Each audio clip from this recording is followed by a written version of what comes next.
بسم الله الرحمن الرحيم. حدثنا إبراهيم بن موسى قال أخبرنا عبد الوهاب قال حدثنا خالد عن عكرمة عن ابن عباس قال قال النبي صلى الله عليه وسلم يوم أحد هذا جبريل آخذ برأس فرسه عليه أداة الحرب. امام بخاری علیہ الرحمت والرضوان نے غزوہ احد کا باب باندھا تو غزوہ احد سے متعلق پہلے آیات کریمہ کا ذکر فرمایا، اب اس کے بعد احادیث طیبہ جن کا تعلق غزوہ احد سے ہے، ایسی احادیث طیبہ کا ذکر فرما رہے ہیں۔ یہ جو حدیث جس کی سند اور متن ابھی ہم نے تلاوت کی،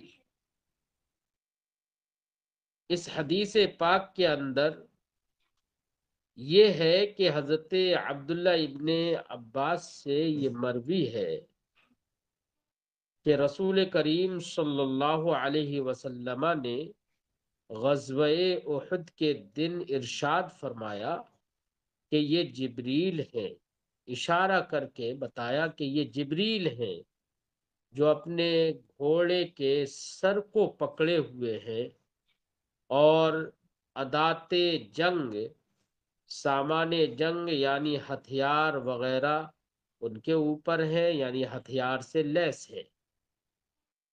یہ حدیث پاک امام بخاری نے یہاں پر ذکر کی ہے، اور اس روایت میں صاف لفظوں میں یہ لکھا ہوا ہے قال النبی صلی اللہ علیہ وسلم یوم احد۔ اس کے تعلق سے علامہ ابن حجر عسقلانی رحمۃ اللہ تعالی علیہ نے فرمایا کہ یہ حدیث، اس میں یوم احد یہ جو لفظ ہے اس کو ساقط کرنا بہتر ہے، درست یہ ہے کہ یہ لفظ نہیں ہے، کیونکہ یہی حدیث غزوہ بدر میں بھی گزری، تو انہوں نے یہ فرمایا کہ صحیح یہ ہے کہ یہ حدیث غزوہ بدر سے تعلق رکھتی ہے، نہ کہ غزوہ احد سے۔ تو انہوں نے کہا کہ یہاں پر یوم احد یہ ساقط ہے، درست یہی ہے کہ اس کو ساقط کیا جائے، یا اس کو غزوہ احد میں اس حدیث کو ذکر نہ کیا جائے، کیونکہ اس حدیث کا تعلق غزوہ بدر سے ہے۔ لیکن بہت سارے محدثین نے یہ بھی فرمایا ہے کہ غزوہ بدر میں جیسے فرشتے نازل ہوئے تھے مدد کرنے کے لیے، فرشتے آئے تھے، ویسے ہی غزوہ احد میں بھی اللہ نے مسلمانوں کی مدد کے لیے فرشتوں کو بھیجا تھا۔ وہ الگ بات ہے کہ مسلمانوں کو فتح ہوتے ہوتے شکست ہو گئی، اللہ کی جانب سے مدد و نصرت آئی، لیکن اللہ نے صرف اس بنا پر شکست دی مسلمانوں کو کہ رسول کریم صلی اللہ علیہ وسلم نے جو فرمایا تھا اس پر وہ لوگ اٹل نہیں رہے، جیسے کہ اس کا ذکر آگے بھی آئے گا کہ غزوہ احد میں بھی اللہ نے مسلمانوں کی مدد کے لیے فرشتوں کو بھیجا، اس لیے یہ کوئی ضروری نہیں ہے کہ سرکار نے یہ فرمایا کہ یہ جبریل ہے اپنے گھوڑے کے سر کو پکڑے ہوئے، یہ غزوہ بدر ہی سے متعلق ہے، غزوہ احد سے بھی متعلق ہو تو اس میں کوئی بعد نہیں ہے، کوئی دوری نہیں۔ اسی لیے امام بخاری نے غزوہ احد میں اس حدیث کا ذکر کیا ہے، گویا کہ امام بخاری کا بھی رجحان یہی ہے کہ غزوہ احد میں بھی سرکار دو عالم صلی اللہ علیہ وسلم نے یہ فرمایا، اسی لیے اس حدیث کو یہاں پر ذکر کیا۔ حدثنا ابراہیم بن موسیٰ، ہم سے حدیث بیان کی ابراہیم بن موسیٰ نے، قال انہوں نے کہا، اخبرنا عبد الوہاب، ہمیں خبر دی عبد الوہاب نے، قال انہوں نے کہا، حدثنا خالد، ہم سے حدیث بیان کی خالد نے، عن اکرمہ، تب وہ روایت کرتے اکرمہ سے، عن ابن عباس، وہ حضرت عبداللہ ابن عباس سے، قال انہوں نے کہا، قال النبی صلی اللہ علیہ وسلم یوم احد، نبی کریم صلی اللہ علیہ وسلم نے احد کے دن ارشاد فرمایا، ہذا جبریل، یہ جبریل ہے، آخذن، یہ اس میں فاعل ہے آخذن، آخذن براس فرسی، اپنے گھوڑے کے سر کو پکڑے ہوئے ہے، علیہ ادات الحرب، ان پر جنگ کے آلات ہیں۔ حدثنا محمد بن عبد الرحیم قال اخبرنا زکریا بن عدی قال اخبرنا ابن المبارک عن حیوة عن يزيد بن أبي حبيب عن أبي الخير عن عقبة بن عامر قال صلى رسول الله صلى الله عليه وسلم على قتل أحد بعد 8 سنين كالمودع للأحياء والأموات۔ امام بخاری فرماتے ہیں، ہم سے حدیث بیان کی محمد ابن عبد الرحیم نے، قال انہوں نے کہا، اخبرنا زکریا بن عدی، ہمیں خبر دی زکریا بن عدی نے، قال انہوں نے کہا، اخبرنا ابن المبارک، ہمیں خبر دی ابن المبارک نے، وہ روایت کرتے ہیں حیوہ سے، وہ روایت کرتے ہیں یزید ابن ابی حبیب سے، وہ روایت کرتے ہیں ابو الخیر سے، وہ روایت کرتے ہیں عقبہ بن عامر سے، قال انہوں نے کہا، صلی رسول اللہ صلی اللہ علیہ وسلم علی قتل احد، رسول اللہ صلی اللہ علیہ وسلم نے احد کے مقتولین اور شہداء پر نماز پڑھی، نماز پڑھی، بعد 8 سنین، 8 سال کے بعد نماز جنازہ پڑھی، 8 سال کے بعد۔ تو یہ 8 سال کے بعد اتنی تاخیر سے نماز جنازہ پڑھنا، یہ رسول کریم صلی اللہ علیہ وسلم کی خصوصیات سے ہے۔ ہم کو اجازت نہیں ہے کہ ہم اتنی تاخیر سے 3 دن یا اس سے زیادہ کی تاخیر سے کسی پر نماز جنازہ پڑھیں، ہمیں یہ اجازت نہیں ہے، یہ سرکار کی خصوصیات سے ہے۔ اب یہاں پر ایک بات لائق ذکر یہ ہے کہ رسول کریم صلی اللہ علیہ وسلم نے نماز جنازہ پڑھی، مقتولین پر نماز جنازہ ہی تو پڑھی جاتی ہے، اور صاف الفاظ میں ہے صلی رسول اللہ صلی اللہ علیہ وسلم علی قتل احد۔ احناف اسی کے قائل ہیں کہ شہداء کی نماز جنازہ پڑھی جائے گی، اور امام شافعی رضی اللہ تعالی عنہ اس بات کے قائل ہے کہ شہداء پر نماز جنازہ نہیں پڑھی جائے گی۔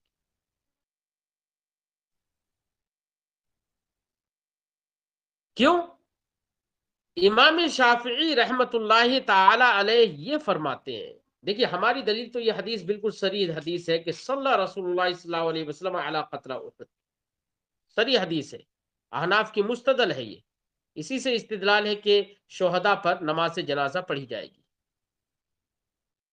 امام شافعی رضی اللہ تعالی عنہ یہ کہتے ہیں کہ شہدائے اسلام قرآن نے ان کو زندہ کہا ہے، اور قرآن نے کہا وَلَا تَقُولُوا لِمَنْ يُقْتَلُ فِي سَبِيلِ اللَّهِ أَمْوَاتٌ بَلْ أَحْيَاءٌ وَلَكِنْ لَا تَشْعُرُونَ، اللہ کی راہ میں جو شہید ہوئے ان کو تم مردہ مت کہو، بلکہ وہ زندہ ہے۔ قرآن کہتا ہے زندہ ہے۔ امام شافعی کہتے ہیں کہ جو زندہ ہو، زندہ پر نماز جنازہ نہیں پڑھی جاتی ہے۔ یہ ان کا استدلال ہے، لیکن پہلا ہم جواب تو یہ دیں گے کہ وہ زندہ ہے، بلا شبہ قرآن فرما رہا ہے زندہ ہے، لیکن آگے قرآن یہ بھی تو فرما رہا ہے وَلَٰكِن لَا تَشْعُرُونَ، ان کی حیات تم سمجھ نہیں پاؤ گے، تمہارے سمجھ میں نہیں آئے گی، تمہیں شعور نہیں ہوگا ان کی حیات کا۔ تو یہ احکام جو ہیں دنیاوی زندگی پر مرتب ہے۔ ہم دنیاوی زندگی جو ہوتی ہے اس کو ہم سمجھتے ہیں، اخروی زندگی اللہ نے جو انہیں عطا فرمائی ہے، دائمہ حیات جو عطا فرمائی ہے، وہ ہمارے سمجھ میں نہیں آئے گی۔ لہذا اخروی حیات دائمہ کو دنیاوی زندگی پر محمول کرنا اور قیاس کرنا یہ بھی مناسب نہیں۔ اور دوسرا جواب یہ بھی ہم دے سکتے ہیں کہ ٹھیک ہے، آپ کی بات ہم مان لیتے ہیں کہ زندہ پر نماز جنازہ نہیں پڑھی جاتی، تو زندہ کی تو میراث بھی نہیں بڑھتی ہے، کیونکہ میراث کا تعلق تو موت کے بعد ہوتا ہے۔ تو پھر آپ یہ بھی کہیے کہ شہداء کی جو ترکہ ہے، شہداء نے جو مال چھوڑا اس میں وراثت جاری نہیں ہوگی، احکام وراثت جاری نہیں ہوں گے، یہ بھی کہیے۔ پھر زندہ آدمی کی بیوی سے نکاح کی صورت میں، نکاح جبکہ موجود ہے، اس صورت میں اس کی بیوی سے کسی اور کو نکاح کرنا جائز نہیں ہوتا ہے۔ تو پھر آپ یہ بھی کہیے کہ اگر کوئی شہید ہو گیا تو عدت گزارنے کے بعد بھی اس کی بیوی سے نکاح کرنا جائز نہیں ہوگا، یہ بھی کہیے پھر، کیونکہ زندہ کی بیوی سے نکاح نہیں ہوتا ہے۔ احناف نے اس طرح سے شوافے کو جواب دیا ہے۔ بہرحال احناف کی دلیل یہ ہے کہ شہداء کی بھی نماز جنازہ پڑھی جائے گی، اور یہ صریح حدیث ہے، صلی رسول اللہ صلی اللہ علیہ وسلم علی قتل احد، رسول اللہ صلی اللہ علیہ وسلم نے احد کے مقتولین پر 8 سال کے بعد، بعد 8 سنین، 8 سال کے بعد نماز جنازہ پڑھی۔ اور نماز جنازہ پڑھنے کا انداز کیا تھا سرکار کا؟ فرماتے ہیں کل مودع للاحیاء والاموات، ایسا لگ رہا تھا جیسے کہ سرکار دو عالم صلی اللہ علیہ وسلم احیاء اور اموات، یعنی زندہ اور جو شہید ہو چکے، زندہ کو، احیاء اور اموات دونوں کو مودع، ان سے رخصت ہو رہے ہیں، الوداع کہہ رہے ہیں انہیں، ایسا لگ رہا تھا۔ یعنی رسول کریم صلی اللہ علیہ وسلم نے اپنے قول و عمل سے یہ ظاہر فرمایا کہ اب میں بھی رخصت ہونے والا ہوں۔ نماز جنازہ پڑھی، کل مودع للاحیاء والاموات، ایسا لگ رہا تھا جیسے کہ آپ احیاء اور اموات کو، زندہ اور مردوں کو، سب کو الوداع کہہ رہے ہیں۔ ثم طلع المنبر، پھر اس کے بعد ممبر شریف پر جلوہ گر ہوئے۔ فقال، تو سرکار نے ارشاد فرمایا انی بین ایدیکم فرط، فرط کہتے ہیں اگلے جانے والے کو. سرکار نے فرمایا انی بین ایدیکم فرط، میں تمہارے درمیان آگے جانے والا ہوں، یعنی میں تم سے اب آگے جانے والا ہوں، میں بھی تم سے اب رخصت ہونے والا ہوں. وَأَنَا عَلَيْكُمْ شہید، اور میں تمہارا نگہبان ہوں اور میں تمہارا گواہ ہوں، تمہارے اوپر گواہ ہوں. یا شہید بے معنی ناصر، میں تمہارا معین و مددگار رہوں، معین و مددگار.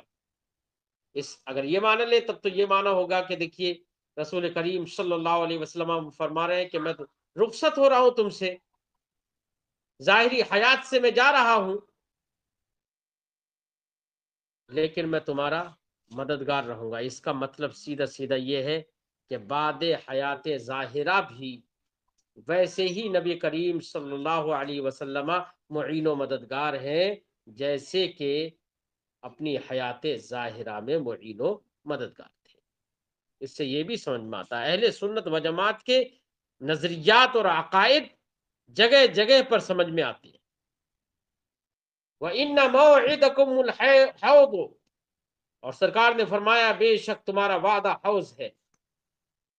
مکان وعد جس کا میں وعدہ کر رہا ہوں وہ حوض ہے، یعنی ہماری اور آپ کی اب ملاقات حوض پر ہوگی. وَإِنِّي لَأَنظُرُ إِلَيْهِ مِن مَّقَامِ هَذَا، سرکار فرما رہے ہیں کہ میں اب اپنے اس حوض کو اپنی اسی جگہ سے دیکھ رہا ہوں. کیا ہے؟ مصطفیٰ جان رحمت صلی اللہ علیہ وسلم کی نگاہ غیب. سرکار فرماتی ہیں کہ میں اس حوض کو اپنی اسی مقام سے دیکھ رہا ہوں، اسی مقام سے دیکھ رہا ہوں.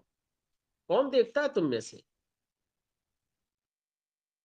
یہ اللہ کے رسول صلی اللہ علیہ وسلم کو اللہ نے غیب عطا فرمایا، تبھی تو فرما رہے ہیں میں اس حوض کو اپنے اسی مقام سے ہی دیکھ رہا ہوں، اسی جگہ سے دیکھ رہا ہوں.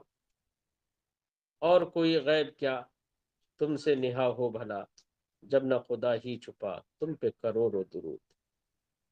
سرکار دو عالم صلی اللہ علیہ وسلم نے فرمایا میں اس حوض کو اپنی اسی جگہ سے دیکھ رہا ہوں. انی لانظر الیہ من مقامی ھذا، میں اسے اپنی اسی جگہ سے دیکھ رہا ہوں. انی لست اخشى علیکم ان تشرکوا، اور سرکار نے فرمایا مجھے تمہارے اوپر اندیشہ نہیں ہے ان تشرکوا کہ تم شرک کر لو گے، یعنی تم سے مجھے شرک کا اندیشہ نہیں ہے. یہ ضمانت ہے مصطفیٰ جان رحمت صلی اللہ علیہ وسلم کی جانب سے ان صحابہ کرام کو جو صحابہ کرام مخاطب ہیں. نبی کریم فرما رہے ہیں کہ مجھے تم پر شرک کا اندیشہ نہیں ہے، تم کبھی شرک تو نہیں کرو گے. وَلَكِنِّي أَخْشَىٰ عَلَيْكُمُ الدُّنْيَا، لیکن مجھے تمہارے اوپر دنیا کا اندیشہ ہے.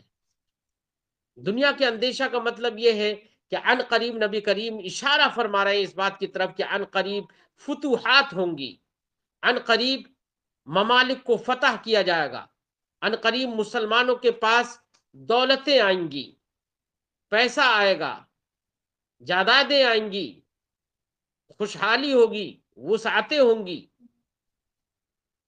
تو مجھے تمہارے اوپر اندیشہ ہے کہ جب یہ دنیاوی اموال تمہارے پاس آئیں گے تو تم اس میں رغبت کرو گے، اس کا اندیشہ ہے.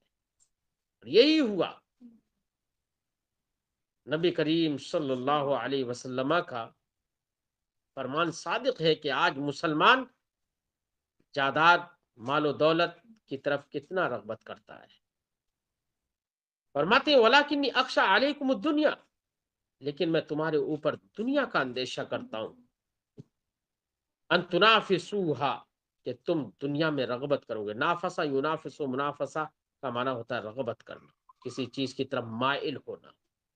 ان تنافسوها کہ تم دنیا کی طرف مائل ہوگے. قال، راوی فرماتے ہیں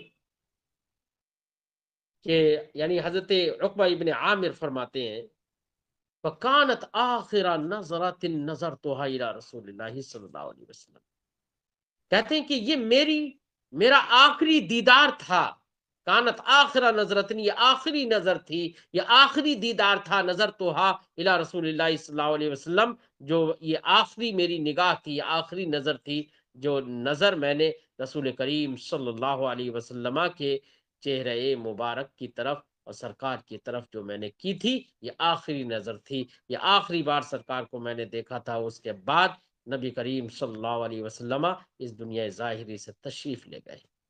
پھر اس حیات ظاہرہ کے ساتھ میں نے رسول کریم صلی اللہ علیہ وسلم کو دوبارہ نہیں دیکھا۔ یہ بھی حدیث پاک غزوہ احد سے متعلق ہے، کیونکہ اس میں ذکر آیا کہ رسول کریم صلی اللہ علیہ وسلم نے غزوہ احد کے شہداء پر 8 سال کے بعد نماز جنازہ پڑھی۔ حدثنا عبید اللہ ابن موسیٰ، ہم سے حدیث بیان کی عبید اللہ بن موسیٰ نے، وہ روایت کرتے ہیں عن اسرائیل، حضرت اسرائیل سے، عن ابی اسحاق، وہ روایت کرتے ہیں ابو اسحاق سے، عن البراء، وہ روایت کرتے ہیں براء ابن عازب سے، قال، انہوں نے کہا، لقین المشرکین یومئذ، ہم اس دن مشرکین سے برسر پیکار ہوئے۔ لقیہ یلقا، ملنا، برسر پیکار ہونا، آمنے سامنے ہونا۔ لقین المشرکین یومئذ، اس دن ہم مشرکین سے برسر پیکار ہوئے۔ فاجلس النبی صلی اللہ علیہ وسلم جیشا من الرمات، اسی کا ذکر ہے کہ سرکار نے جبلیہ رمات پر، چھوٹی جو پہاڑی ہے، اس پر نبی کریم صلی اللہ علیہ وسلم نے تیر اندازوں کو بٹھایا۔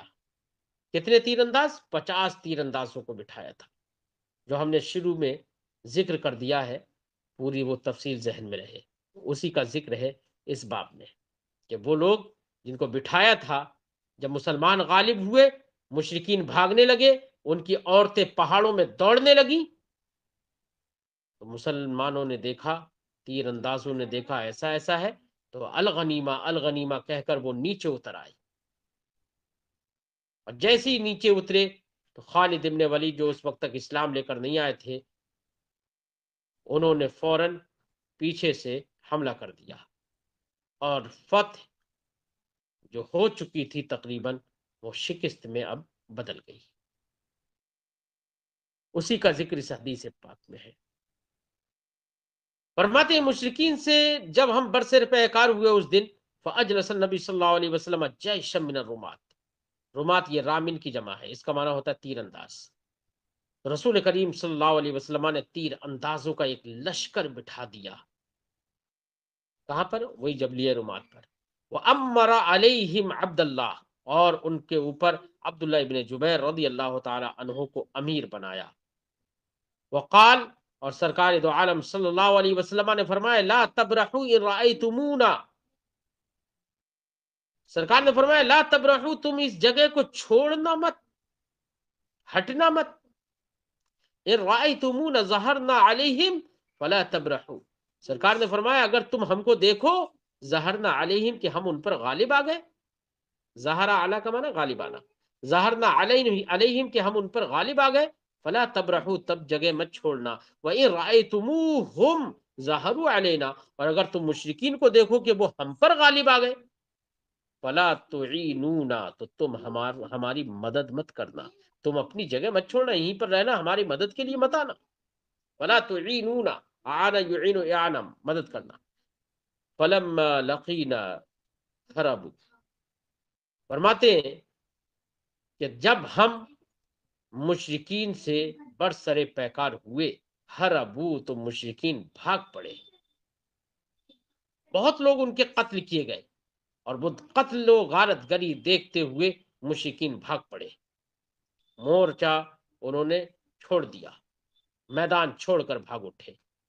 فرماتے ہیں حتی رأیت النساء یشتددن فی الجبل، یہاں تک کہ میں نے عورتوں کو دیکھا، مشرکین کی جو 15 عورتیں لے کر آئے تھے نا، کہتے ہیں کہ میں نے عورتوں کو دیکھا،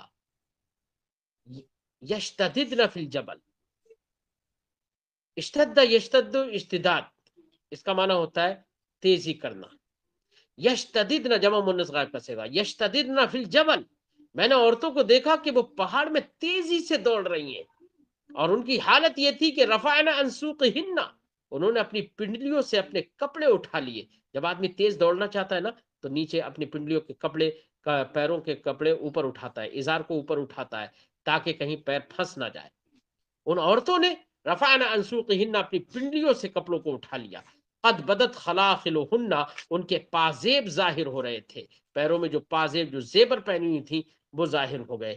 انہوں نے کپڑے اوپر اٹھا لیے اور تیزی, یعنی یہ کنایا ہے تیزی سے دوڑنے سے کہ وہ تیزی سے دوڑی.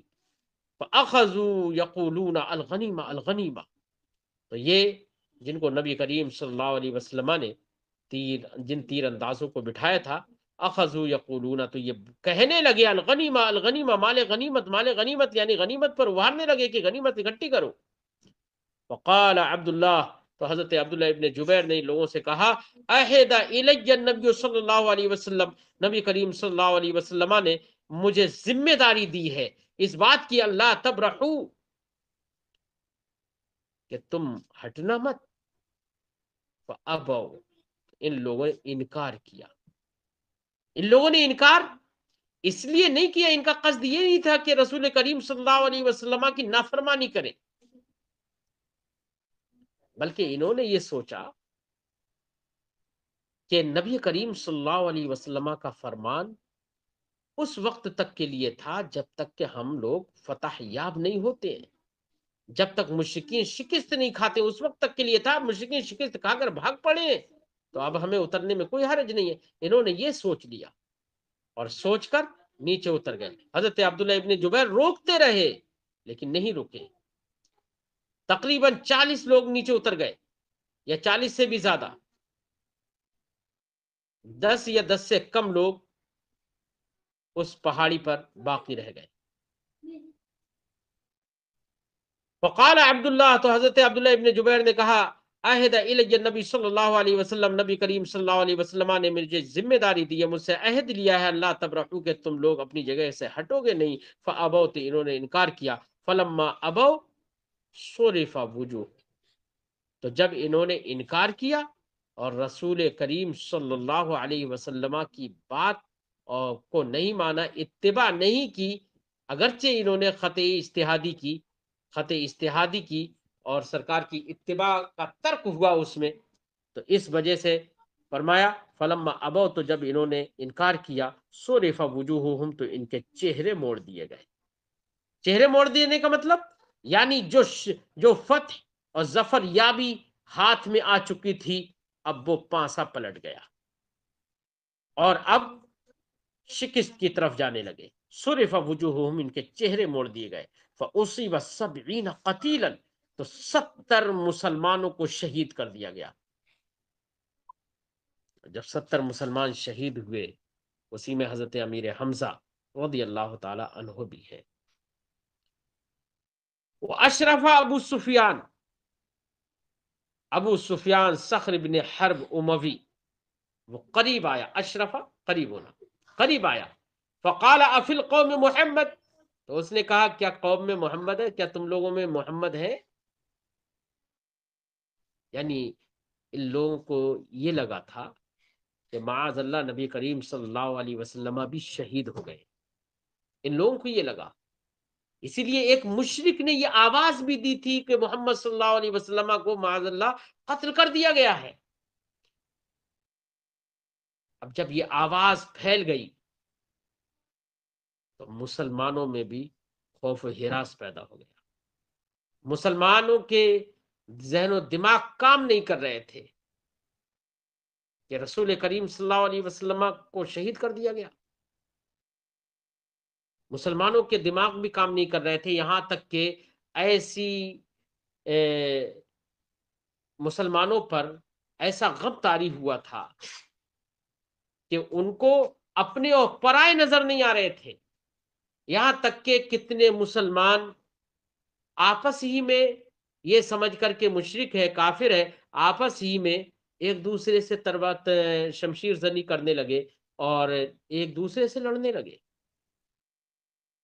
اور اس کا نتیجہ یہ ہوا کہ کچھ مسلمان ایک دوسرے کے ہاتھوں ہی قتل کر دیے گئے, شہید ہو گئے.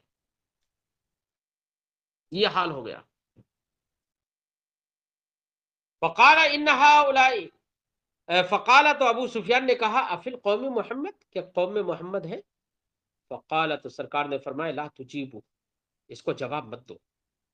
فقال، پھر اس نے کہا، افل قوم ابن ابی قحافہ، کیا قوم میں، کیا تم لوگوں میں ابن ابی قحافہ ہے؟ یعنی حضرت ابو بکر صدیق، ابو قحافہ کے بیٹے ہیں۔ قال، سرکار نے فرمایا، لا تجیبو، اس کو جواب مت دو۔ فقال، افل قوم ابن الخطاب، کیا قوم میں عمر بن خطاب ہے؟ فقال، ان هؤلاء قتلوا، جب جواب نہیں سنا تو ابو سفیان ابن حرب نے کہا تھا، ان هؤلاء قتلوا، یہ لوگ قتل کر دیے گئے ہیں۔ فلو کان احیاء، اگر یہ زندہ ہوتے، لاجابوا، تو ضرور جواب دیتے۔ یہ جب اس کافر نے جب یہ کہا تو حضرت عمر رضی اللہ تعالیٰ عنہ اپنے اوپر قابو نہ پا سکے۔ یہ سوچ کر کے ایک کافر کو جواب دینا ہے تاکہ اس کے حوصلے پست ہوں اور اس کے حوصلے بلند نہ ہوں، یہ سوچ کر حضرت عمر فاروق رضی اللہ تعالیٰ عنہ بول پڑے۔ یہ مقصد نہیں تھا کہ رسول کریم نے جواب دینے سے منع فرمایا تو رسول کریم صلی اللہ علیہ وسلم کی اطاعت کو چھوڑنا اور عصیان اور نافرمانی کرنا، یہ مقصد نہیں تھا، بلکہ یہ مقصد تھا کہ یہ کافر کا حوصلہ بلند ہو رہا ہے، اس کے حوصلے کو پست کرنا ضروری ہے۔ اس لیے حضرت عمر بن خطاب رضی اللہ تعالیٰ عنہ جوش میں آئے۔ فلم یملک عمر نفسہ، تو حضرت عمر رضی اللہ تعالیٰ عنہ اپنے اوپر قابو نہ پا سکے۔ فقال، تو کہا، کذبت یا عدو اللہ، اے اللہ کے دشمن، تو جھوٹا ہے، کہتا ہے کہ یہ لوگ قتل کر دیے گئے، تو جھوٹا ہے۔ واللہ ابقى اللہ لک ما یخزیک، اور کہا، خدا کی قسم، نہیں، یا عدو اللہ، اے اللہ کے دشمن، تو جھوٹا ہے۔ ابقى اللہ لک ما یخزیک، اللہ نے تیری سرکوبی کے لیے وہ رکھا ہے، باقی رکھا ہے، ما یخزی کا، جو تجھے رسوا کرتا رہے گا، یعنی عمر بن خطاب اور یہ شخصیات عظیمہ اللہ نے محفوظ رکھی ہے۔ قال ابو سفیان، ابو سفیان بولا بڑے تمنگری میں، اعلو حبل، حبل ایک بت کا نام ہے جو کہ خانہ کعبہ میں رکھا ہوا تھا، بڑا بت تھا ان کا یہ۔ تو ابو سفیان نے کہا، اعلو حبل، اے حبل خوب بلند ہو، اور تیرا جو دین ہے، تیرا جو مذہب ہے، اس کو سربلندی ہو جائے۔ اعلو حبل، اے حبل بلند ہو۔ فقال النبی صلی اللہ علیہ وسلم، اجیبوہ، تو نبی کریم صلی اللہ علیہ وسلم نے ارشاد فرمایا، اس کو اب جواب دو۔ قالو، صحابہ کرام نے کہا، ما نقول، ہم جواب میں کیا کہیں؟ قال، سرکار نے فرمایا، قولوا اللہ اعلی و اجل، کہو اللہ برتر اور بزرگ تر ہے۔ تو حبل وغیرہ ان کے لیے کوئی برتری نہیں ہے، اللہ رب العزت اعلی اور اجل ہے۔ قال ابو سفیان، ابو سفیان نے کہا، لنا العزى ولا عزى لكم، ابو سفیان نے کہا کہ ارے ہمارے پاس تو عزا ہے، تمہارے پاس عزا نہیں ہے۔ ابو سفیان نے کہا، ہمارے پاس عزا، عزا بھی ایک بت کا نام ہے، قریش کا یہ بڑا بت تھا۔ ابو سفیان نے کہا کہ ہمارے لیے عزا ہے، عزا بت ہے، ولا عزا لکم، تمہارے پاس عزا نہیں ہے۔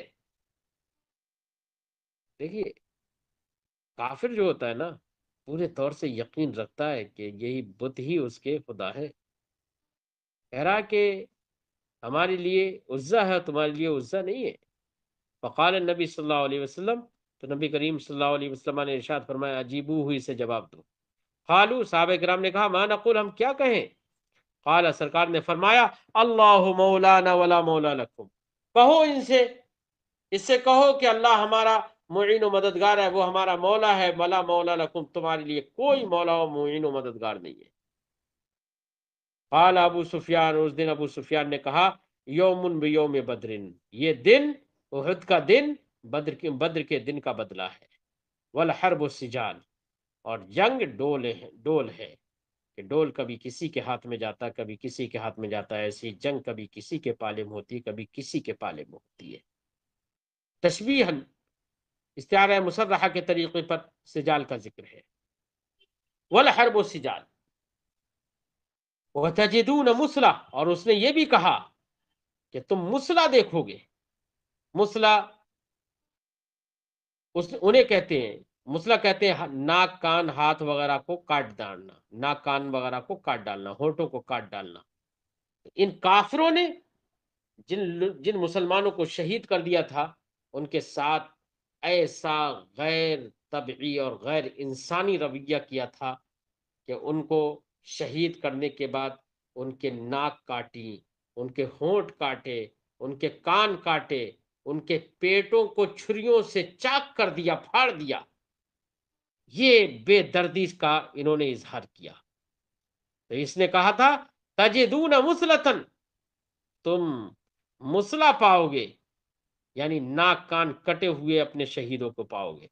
لم آمر ولم تسونی، کہہ رہا ہے کہ میں نے تو ناک کان کاٹنے کا حکم نہیں دیا تھا، ولم تسونی، لیکن ان کے ناک کان کاٹے گئے، یہ مجھ کو برا بھی نہیں لگا ہے۔ یہ ابو سفیان نے کہا تھا۔ پورا واقعہ غزوہ احد کا اس حدیث کے اندر ذکر کر دیا گیا۔